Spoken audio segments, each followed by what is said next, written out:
무엇으로 무너뜨렸죠? 여리고성을 곡괭이나 총이나 어떤 탱크를 가지고서 여리고성을 무너뜨렸습니까?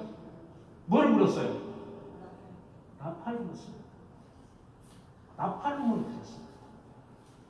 여러분, 나팔은 심판을 의미합니다. 두 번째는 예수님이 오실 때 천사들이 뭘 불어요?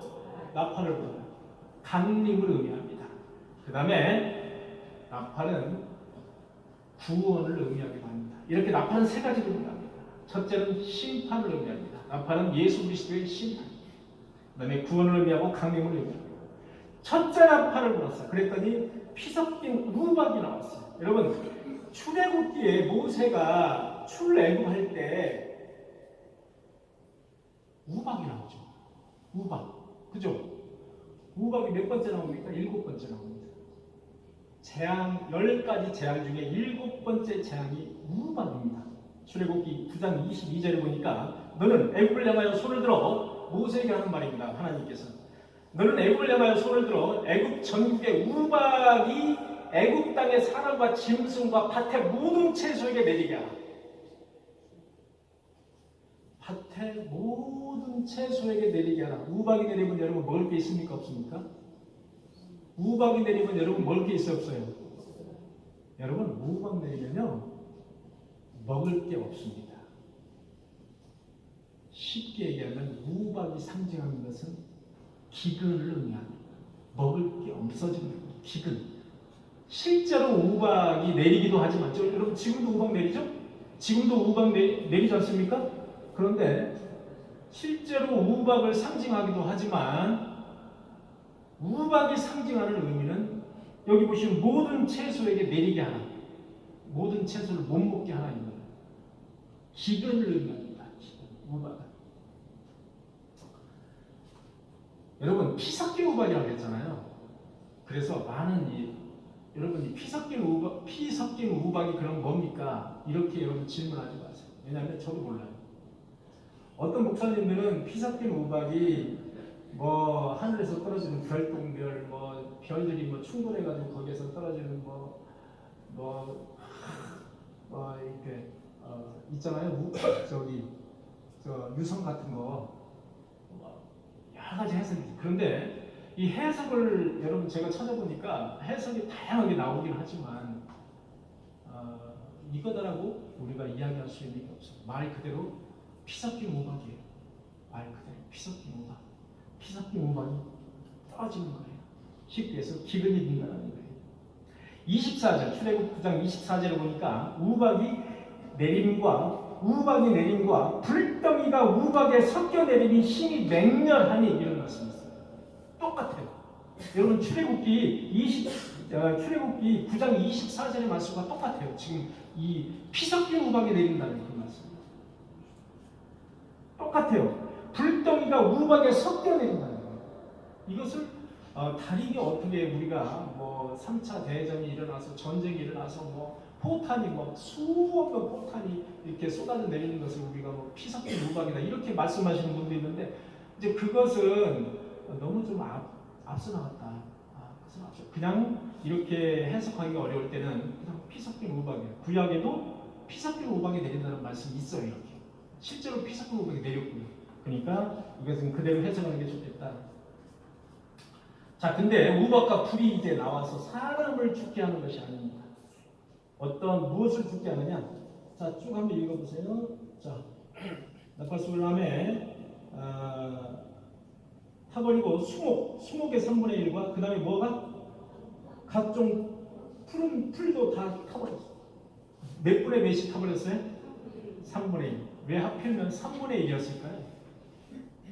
여러분, 왜 하필이면 3분의 1이라고 했을까요? 성경은 3분의 1이 실제로 3분의 1을 의미하는 것이 아니라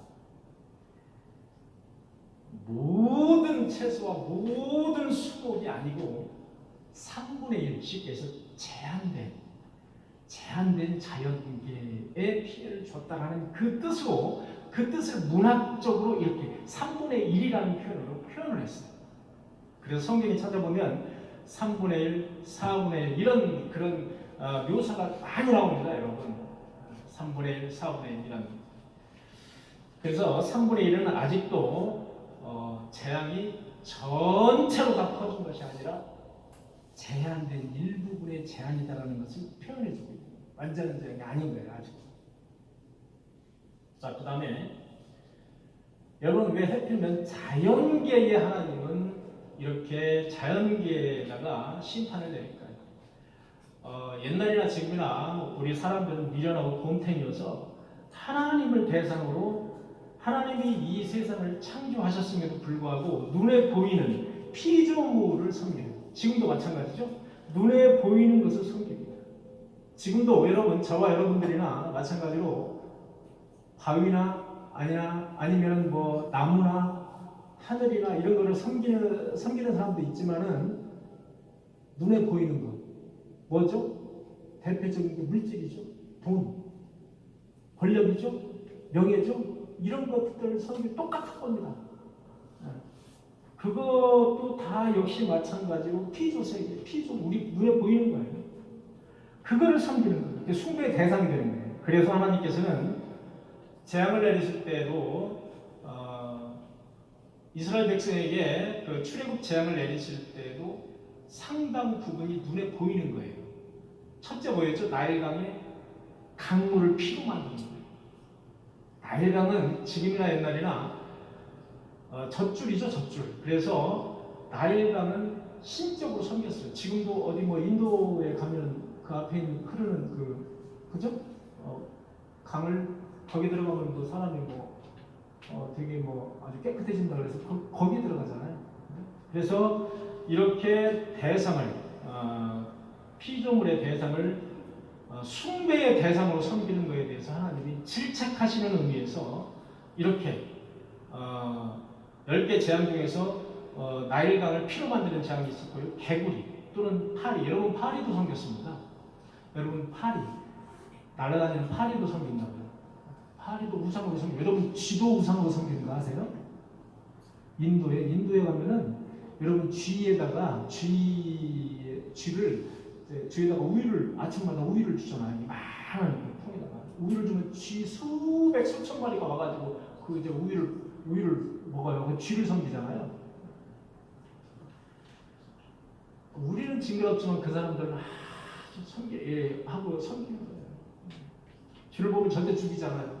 그러니까 얼마나 많은 쥐가 거기에 창궐하겠습니까? 자,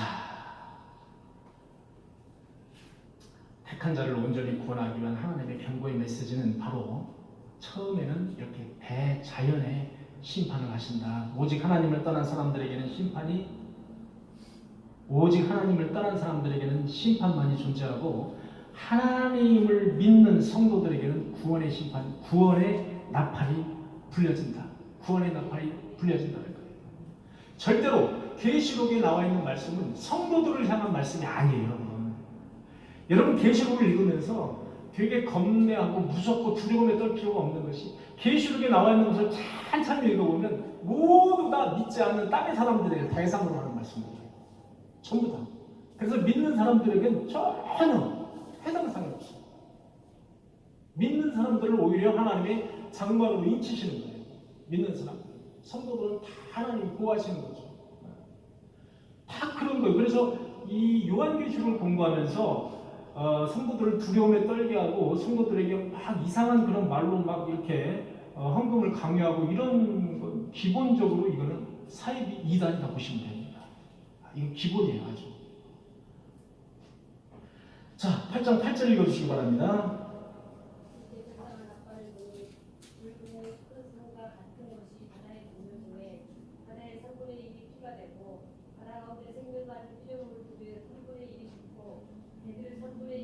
예, 거기까지. 불붙는 산. 여러분, 불붙는 산이 뭘까요? 불붙는 산. 사실은 저도 이런 저런 것을 이제 여러분들에게 같이 공부를 하기 위해서 많은 주석과 많은 목사님들이 설교하신 것을 이분은 어떤 설교를 왜 그러냐면은 어떤 분은 정반대로 유명하신 목사님인데 정반대로 설명하시는 분이 상당히 있었어요. 정반대로. 그리고 주석도 아주 유명한 주석인데 대부분의 정통 교리가 주장하는, 정통 교파에서 주장하는 그런 말씀과 아주 정반대 해석을 하시는 그런 주석도 좀 있었어요. 그래서 조심해야 되겠다 그런 생각이 제가 좀 들었어요. 여러분, 불붙는 큰 산, 불붙는 큰 산과 같은 것이 바다에 던져짐에 바다의 3분의 1, 여기 또 3분의 1 나오죠. 제한적이라는 거예요. 전체 다가 아니고 제한적이다. 심판이 제한적이다. 불붙는 큰 산은 여러분들 성경에서 바벨론을 말할 때 불붙는 큰 산 또는 별, 큰 별 이렇게 표현을 하고 있어요. 성경에서. 그래서 여러분, 바벨론은 무엇을 의미하는가? 바로 하나님을 대적하는 그런 큰 세력을 의미합니다. 하나님을 대적하는 큰 세력을 상징 적으로 바벨론이라고 표현을 합니다. 여러분, 이 당시에 요한이 요한계시록을 쓸 때 여러분 당시에 무슨 나라였죠? 이 나라가 로마였습니다. 그래서 바벨론과 로마는 맥을 같이 합니다. 우상 숭배하는 하나님을 대적하는 그런 아주 악한 그런 나라로 표현을 할 때 바로 큰 산, 불붙는 큰 산 또는 큰 별 이런 식으로 표현을 했어요. 성경은. 그러면 지금에 와서는 어떻게 해석을 해야 될까요? 자, 예를 들어서 이스라엘 백성들을 잡아가는 바벨론 나라가 있었어요. 자, 이 요한계시록을 쓸 때는 로마가 있었어요. 이게 이제 불붙는 큰 산이에요. 여러분, 지금은 불붙는 큰 산이 뭐예요? 지금도 로마입니까? 지금도 바벨론입니까? 없어졌는데 다? 지금은 뭐예요? 불붙는 큰 산이 뭐예요? 제가 볼 때는 불붙는 큰 산은 이것도 이제 무엇이다라고 딱 잡아서 이렇게 꼬집기는 좀 어렵지만 하나님을 믿지 않는 이 세상, 그죠? 옛날에는 로마였어요. 그 전에는 바벨론이었어요. 지금은 뭐예요? 하나님을 믿지 않는 그 나라들을 말하는 거예요. 하나님을 믿지 않는 그런 나라, 성도들이 아니라 하나님을 믿지 않는 그런 나라. 이 세상을 통칭하는 것이 바로 불붙는 큰 산일 것이다라는 거죠.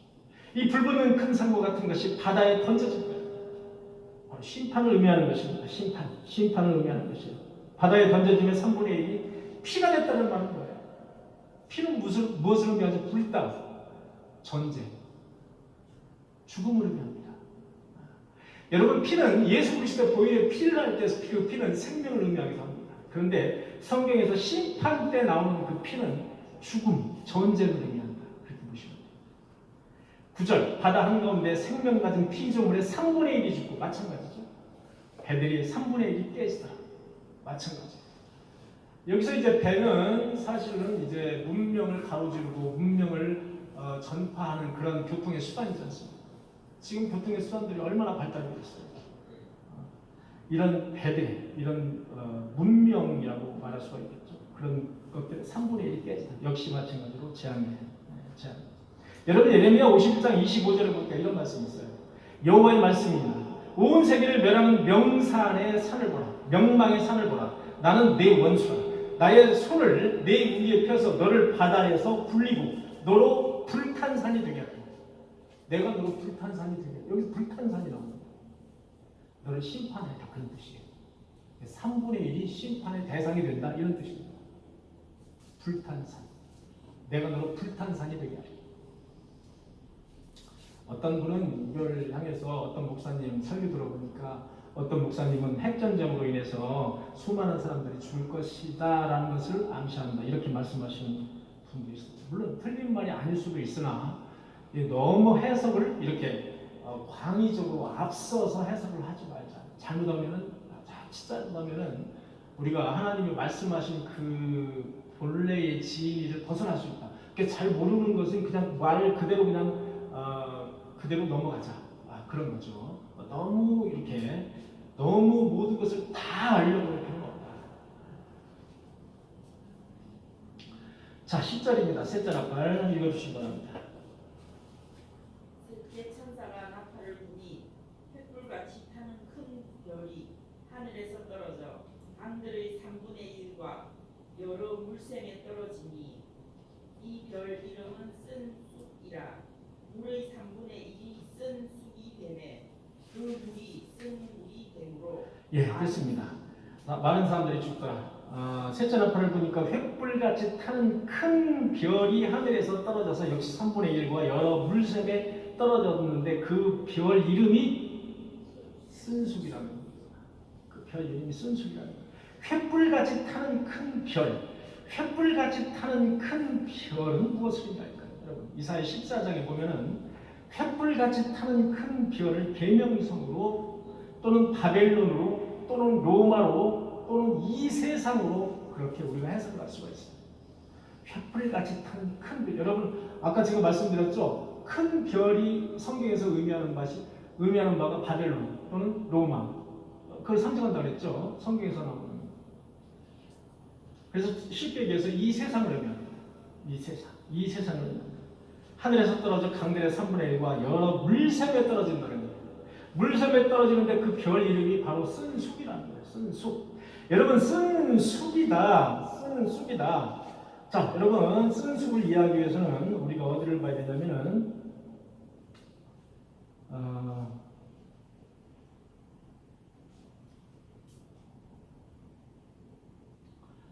신명기 29장 17절을 봐야 됩니다. 신명기 29장 17절을 보니까 이런 말씀이 있어요. 너희가 하나님 여호와를 떠나서 그 모든 민족의 신들에게 가서 섬길까 염려하며 이런 말씀이 있어요. 자, 다시 한번 너희가 하나님 여호와를 떠나서 저와 여러분들이 하나님 여호와를 떠나서 그 모든 민족의 신들에게 여러분 여호와 하나님을 떠나서 이제 이방 나라에 가보면은 여러분 이방 나라에서 섬기는 우상들이 많이 있잖아요. 여러분 일본만 해도 그렇고 여기 뭐 베트남만 해도 얼마나 많습니까? 나라에 가면은 여러분 그 베트남 가면 집집마다 신전이 있죠? 집집마다 여러분 신전이 있어요. 조그마한 신전이 집집마다 다 있어요. 호텔에도 있고 모텔에도 있고 사업장에도 있어요. 사업장에도 거기서 향 피우고 다 빌고 그런다고요. 신전이 있어서 이런 신전들이 있다. 그래서 여호와를 떠나서 그 모든 민족의 신들에게 가서 섬길까 염려하며 독초와 쑥의 뿌리가 너희 중에 생겨서 이것을 바로 독초와 쑥의 뿌리라고 여러분 성경은 말하고 있어요. 이방 신을 섬기고 우상 숭배하는 것을 가르쳐서 독초와 쑥의 뿌리라고 여러분 성경은 말하고 있어요. 신명기 29장 17절의 말씀입니다. 그 독초와 쑥의 뿌리가 어디로 떨어졌어요? 물샘에 떨어졌다는 거예요. 물샘이 어떻게 됩니까? 그럼 물샘이 써도 닿아요. 써요. 물샘이 쓴 거예요. 쓴 물을 마시면 어떻게 돼요? 죽는 거예요. 그래서 많은 사람들이 죽었다는 얘기예요. 쉽게 얘기해서 여기서 나오는 이 횃불같이 타는 큰 별이라는 것은 우상 숭배하는 바벨론이나 우상 숭배하는 로마나 우상 숭배하는 요즘 우리가 살고 있는 이 세태, 우리가 살고 있는 이 세상에 우상 숭배하는 사람들을 의미하는 거예요. 사람들이나 그 나라들을 의미한다. 그 나라들을 대상으로 심판하겠다는 거예요.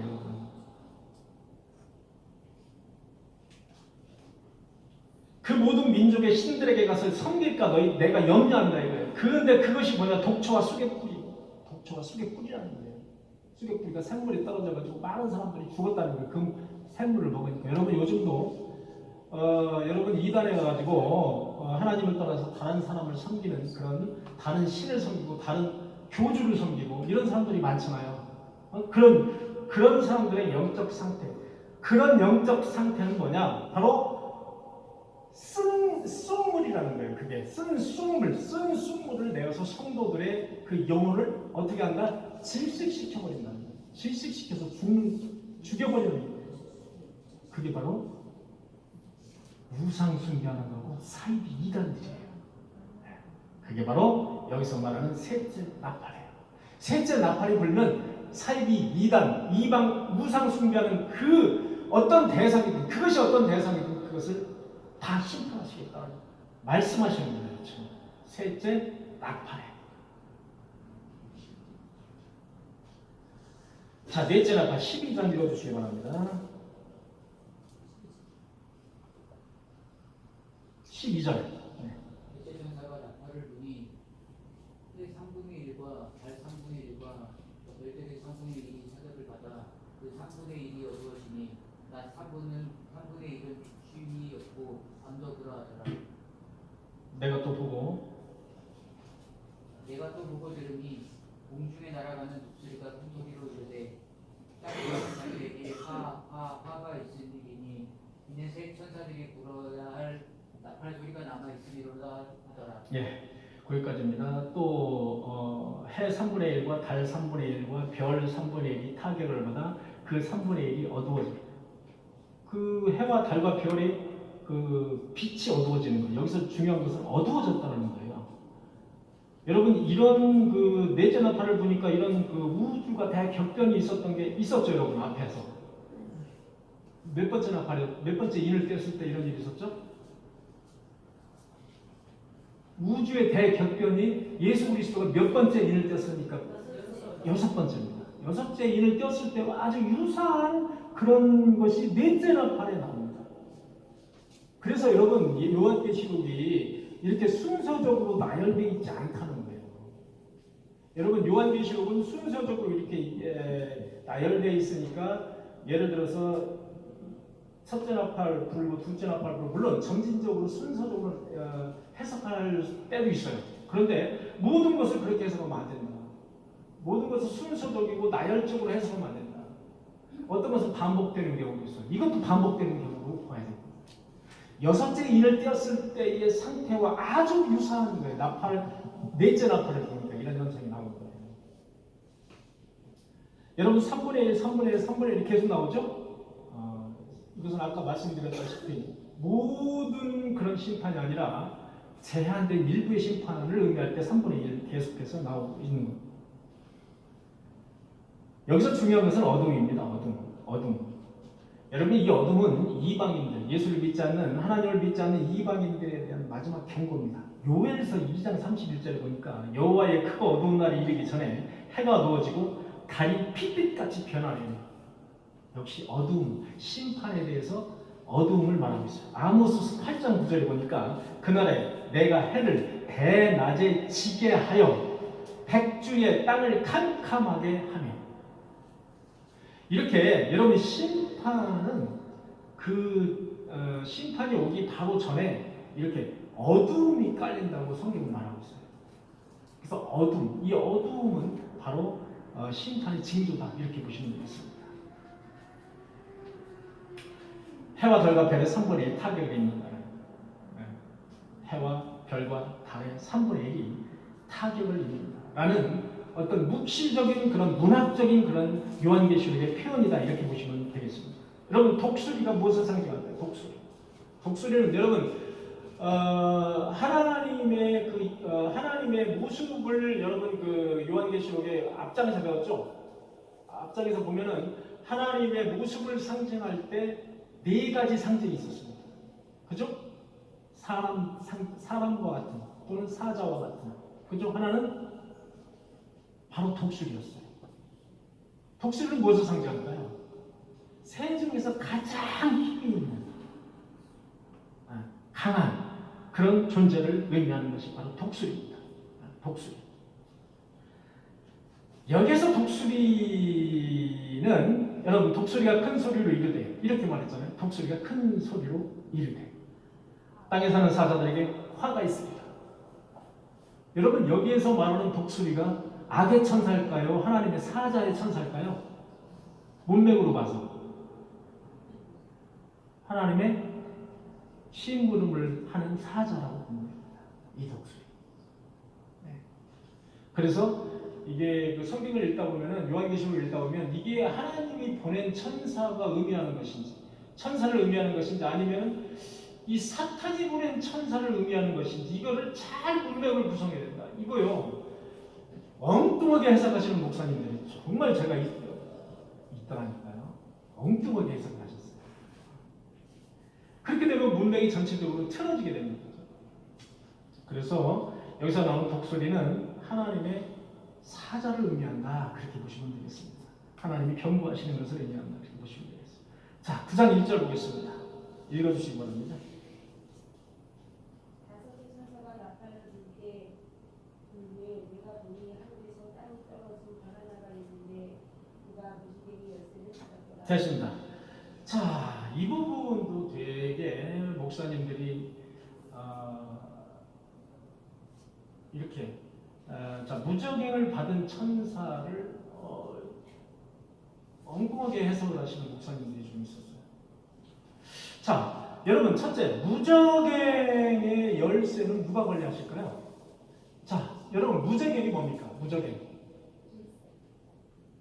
굴속. 네, 굴속.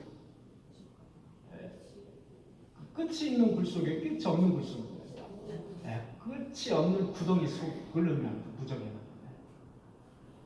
자, 별이 여러분 그 하나님이 무적행에 사탄과 그 마귀들을 가둔다고 말씀하셨죠? 무적행은 어디 있을까요? 안양에 있을까요? 아니면 저기 과천에 어디 뭐 공기 좋은 데다가 무적행을 설치해 줬을까요? 어디다 무적행은 어디쯤에 있을까요, 여러분? 자, 우리가 영적인 해석을 할 때 무적행 하나님이 하나님의 그 마귀와 그 쫄개들, 사탄과 마귀들을 이 세상에 무적행에 가뒀다고 했잖아요. 무적행은 어디에 있다는 표현이 사실 적절하지 않습니다. 눈에 보이지 않기 때문에. 오히려 하나님 이 세상은 무적행이에요. 사실은 이 세상 자체가 무적행이에요. 그런데 중요한 것은 무적행에서 마귀 사탄이 하나님의 장악 속에 있는 거예요. 일정한 그 권능이 제한되어 있는 거예요. 무적행에 갇히면 여러분, 무적행에 갇히면 마귀가 자기의 그 권능을 다 발휘하지 못해요. 그 표현을 하는 거예요. 그것이 무적행에 갇힌 그런 사탄을 의미하는 겁니다. 그래서 이거의 해석을 잘해야 되는데 이 부분에 대해서 무적행이 어디 뭐 과천에 있다느니 어디 뭐 신천지 어디 뭐 뒤쪽에 뭐 무적행이 있다 이런 헛소리들을 하는 분들 좀 있다. 무적행은 어떤 상징적인 그런 곳이라고 봅니다. 성경에 나오는 무적행은. 자, 그런 무적행이에요. 그런데 이 무적행의 열쇠. 자, 열쇠라는 것은 무적행에서 열쇠를 풀면 사탄 마귀가 마음대로 나오는 거예요. 그 무적행의 열쇠는 누가 관리할까요? 무적행의 열쇠는 누가 관리한다고 보십니까?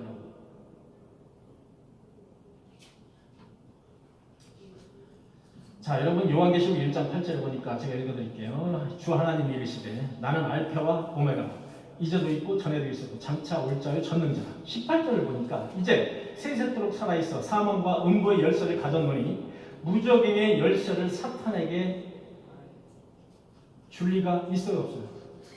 자, 사망과 음부의 열쇠가 뭐예요? 사망과 음부의 열쇠가 뭘까요? 무적행의 열쇠입니다.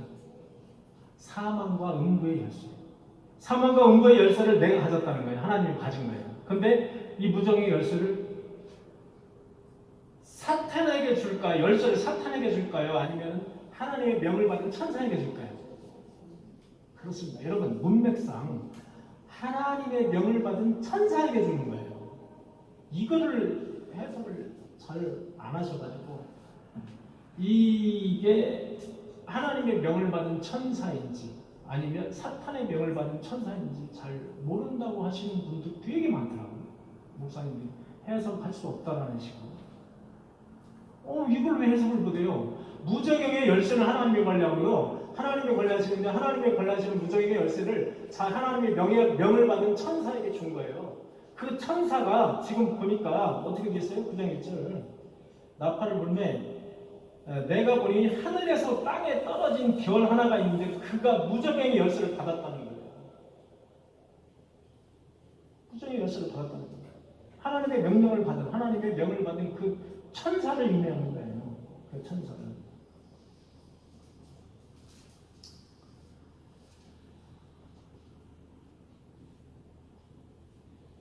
자, 여러분 이 구절을 좀 더 이해하기 위해서 요한계시록 20장 1절을 한번 읽어주시기 바랍니다. 요한계시록 20장 1절 빨리 찾으시는 분은 먼저 읽어주시기 바랍니다. 요한계시록 20장 1절. 또 내가 보내 천사가 무적행의 열쇠와 큰 쇠사슬을 그의 손에 가지고 하늘로부터 내려. 예, 됐습니다. 또 내가 보니 천사가 무적행의 열쇠와 큰 쇠사슬을 그의 손에 가지고 하늘로부터 내려왔다는 거예요. 이 말과 그 다음에 9장 1절 천사가 나팔을 불 때 내가 보니 하늘에서 땅에 떨어진 별 하나가 있는데 그가 무적행의 열쇠를 받았더라. 이 말과 틀립니까? 이 말과 똑같은 표현이에요. 별 하나가 떨어졌다라는 표현과 천사가 무적행의 열쇠를 가지고 천사가 내려왔다는 표현은 똑같은 표현입니다. 여러분, 그래서 여러분 요한계시록 9장 1절의 표현과 요한계시록 20장 1절의 표현은 똑같아요. 그래서 바로 하나님의 명령을 받은 하나님의 천사가 무적행의 열쇠를 받은 천사, 하나님의 천사가 그렇게 보시면 되겠습니다. 자, 9장 2절 쭉 보니까 제가 읽도록 하겠습니다. 큰 화덕에 연기 같은 연기가 올라오매 해와 공기가 그 구멍의 연기로 말미암아 어두워지며. 예, 12시 반이 다 됐습니다. 제가 빨리 하려고 지금 계속해서 했는데 우리가 지금 5번째 이제 나팔에서 하늘에서 땅에 떨어진 그 무적행을 받은 그 천사, 그 무적행의 열쇠를 가진 그 천사까지 우리가 이제 5번째 나팔까지 우리가 이제 좀 보다가 다음 주에 다시 한번 이제 5번째, 6번째, 7번째 나팔까지 다음 주에 이제 해야 될 것 같습니다. 이렇게 우리가 요한계시록 여러분 이때 잠깐 우리가 이제 말씀을 나눴지만 벌써 이제 시간이 금방 이렇게 갔지 않습니까? 제가 말을 지금 되게 평소보다 이제 빨리 지금 하고 있는데도 금방 이렇게 시간이 갔습니다. 제가 요한계시록을 공부하면서 각종 주석과 그리고 유명한 목사님들이 하시는 그 말씀들 이런 것들을 이제 찾아가면서 실수를 하면 안 되니까 제가 여러분들에게 어떤 제가 가지고 있는 의견이 아니라 선각자들 또는 하나님의 그 지식과 하나님의 기도를 많이 한 사람들 그 목사님들의 그 주석과 그 목사님들의 말씀을 여러분들에게 사실 전달하는 거나 다름이 없거든요. 그런데도 불구하고 그분들이 말씀이 이렇게 서로 엇갈리는 것들이 있었어요. 이렇게 조금 아까 말씀드린 하늘에서 무적행의 열쇠를 가지고 별이 떨어졌다는 그 구절을 가지고 이것은 사탄이 보낸 그 무적행의 열쇠를 가진 신부는 뿐이다. 이렇게 이제 해석하시는 분도 있었고요. 이거는 어떤 별인지 모르겠다라고 해석하시는 분도 있었어요. 근데 분명한 것은 무적행의 열쇠를 하나님이 왜 사탄에게 줄까요? 주지 않습니다. 절대로 주지 않죠. 그런 걸로 봐가지고는 분명히 이 무적행의 열쇠를 가지고 있는 것은 하나님의 심부름을 하고 있는 심부를 가지고 있는 천사, 이 천사를 뜻한다. 이렇게 명쾌하게 우리가 이제 보시면 되겠습니다.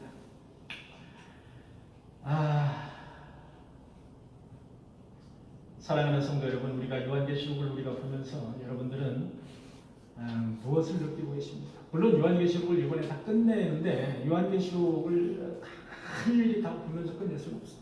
앞으로도 요한계시록을 여러분과 함께 계속해서 반복을 이제 틈나는 대로 할 텐데 하면서 좀 더 세밀하게 이렇게 계속해서 여러분과 함께 공부를 해야 될 겁니다. 하나님이 택한 백성은 하나님이 보호를 하십니다. 하나님의 장막 속에 보호를 하신다는 거예요. 향로에 담긴 그들에게도 순교자들의 기도가 있고요. 그리고 우리 성도들의 기도가 있습니다. 그 성도들의 기도는 언제 이루어지느냐? 천사들이 그 향로에 불을 피워서 쏟을 때 그때 모든 것이 다 이루어지는 것입니다. 지금 당장 이루어지지 않는다고 불평불만을 하지 마시기 바랍니다. 여러분의 기도는 당장 이루어질 수도 있습니다. 그러나 여러분 대에서 이루어지지 않을 수도 있어요. 그러나 기도는 계속해서 쌓아두셔야 됩니다. 금향로에 기도를 쌓아두시기 바랍니다. 그래야 마지막 때 그 금향로를 명을 받은 천사가 쏟을 때 모든 것이 다 이루어지는 것입니다. 가정을 위하여, 자녀를 위하여, 교회를 위하여, 그리고 인도원 꿈에게 성도들을 위해서 끊임없이 기도를 쌓으시는 저와 여러분들이 계시기를 간절히 축원합니다. 기도하시겠습니다. 주님 감사합니다. 요한계시록을 공부하고 배웠습니다. 우리들이 요한계시록을 통해서 정말로 하나님을 믿지 않고 거부하는 자들이 어떻게 된다는 사실을 우리가 더욱더 명쾌하게 배웠습니다. 하나님을 더욱더 의지하면서 사는, 삶의 하나님과 동행하면서 사는 우리의 삶이 되게 하여 주시옵소서. 하나님의 장막이 우리와 함께 거하는 삶이 되게 하여 주옵소서. 예수님의 이름으로 기도하옵나이다. 아멘.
주님, 우리는 보이는 세계와 보이지 않는 세계 속에서 치열한 영적 전투를 하고 있습니다.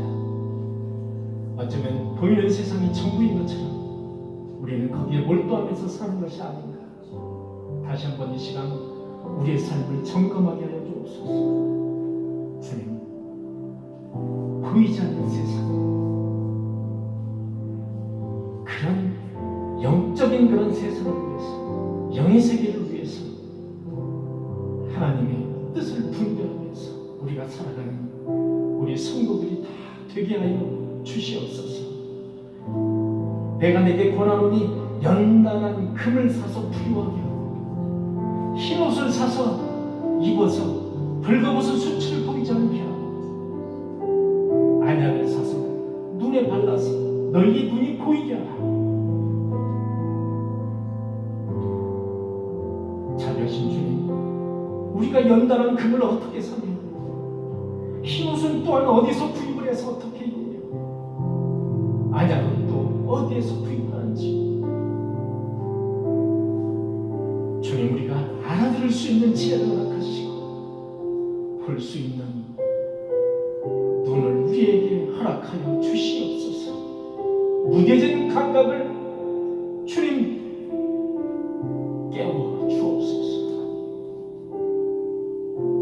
주님, 모든 것이 주님의 것임을 시인하여서 감사금과 성경금과 주일원금을 주님께 드립니다. 주님, 기쁘게 받아 주시옵소서. 우리가 신앙생활하는 것이 어렵지 않게 하시고 들어가도 나와도 우리의 밥그릇이 또한 우리의 삶이